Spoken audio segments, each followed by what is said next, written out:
Hey everyone, welcome back to Corporate Decoder, the place where we dive into the sometimes murky world of corporate filings.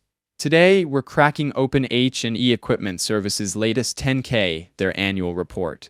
Get ready because this one is packed with enough drama to make a reality TV show jealous, especially with a pending acquisition in the mix. It's like watching a financial soap opera. So buckle up as we try to make sense of their performance, strategies, and that acquisition offer that everyone's talking about. We're gonna break it down in simple terms so you can understand what's really going on behind the scenes.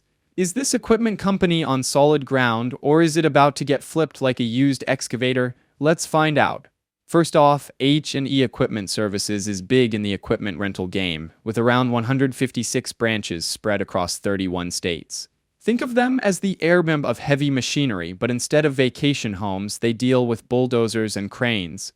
Their main business is renting out equipment, but they also sell used and new gear, plus parts and repair services. That's their bread and butter, but recent events have put a spin on things. In early 2025, they were all set to merge with United Rentals until plot twist, another company, Herc Holdings, swooped in with a better offer. It's like being at the altar and realizing your true love is in the back row. This led to H&E terminating the United merger agreement and jumping into a new deal with Herc. Now, H&E has signed an agreement to be acquired by Herc, but this deal still needs to jump through some hoops before it's final, like getting enough shareholder approval and regulatory nods. If the Herc deal goes through, H&E's stock will no longer be listed on the stock exchange. Of course, with any major deal like this, there are risks.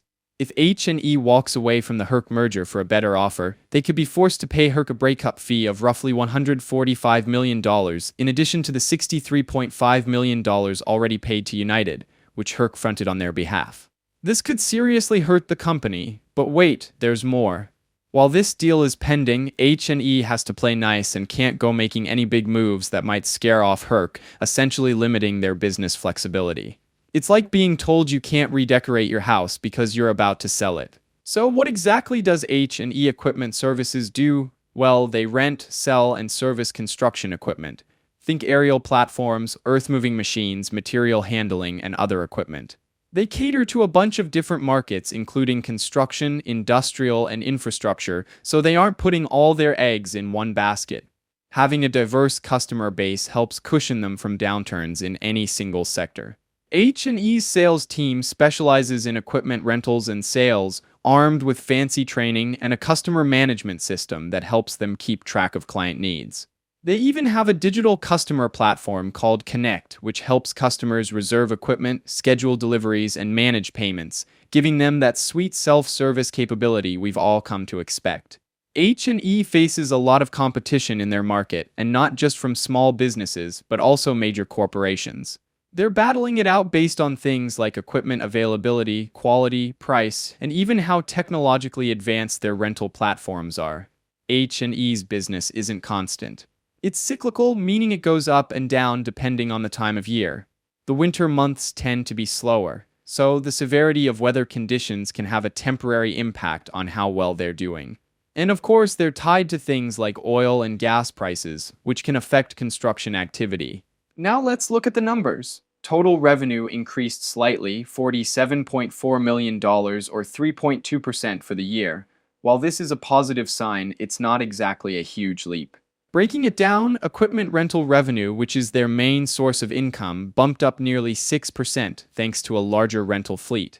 However, sales of rental equipment went down, which they chalk up to their strategy of managing their fleet. Sales of new equipment went up significantly by over 40%. Total gross profit, however, took a slight dip, dropping by $9.3 million or 1.4%. A lot of expenses for them come from depreciation of rental equipment, rental expense, and other things like hauling services and damage waivers. It's essential to maintain that equipment, but it can be costly if those expenses are greater than expected. This can impact business.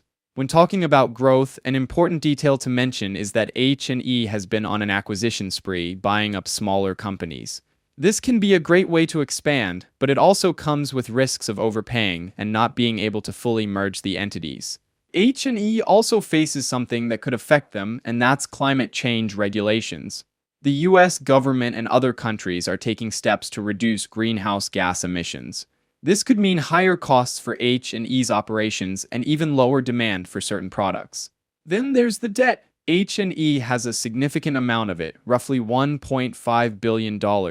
That can become a problem if they can't keep up with the payments or if interest rates rise, making the debt more expensive. They have two sources for this debt: their senior notes, which is basically a bond, and their credit facility. Now let's talk about what it all means. The big question is what's going to happen with this Herc merger. It's subject to certain conditions, and if they aren't met, the deal could fall apart. Even if it does go through, there are risks. The final deal is subject to business uncertainties and contractual restrictions that could disrupt their business. So what's our take on H&E Equipment Services? Well, they're in a tough spot right now. They're waiting for this merger to happen, but there's no guarantee.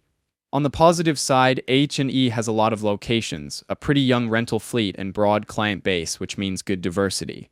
However, the high debt and these disruptions with the mergers and the business in general are concerning.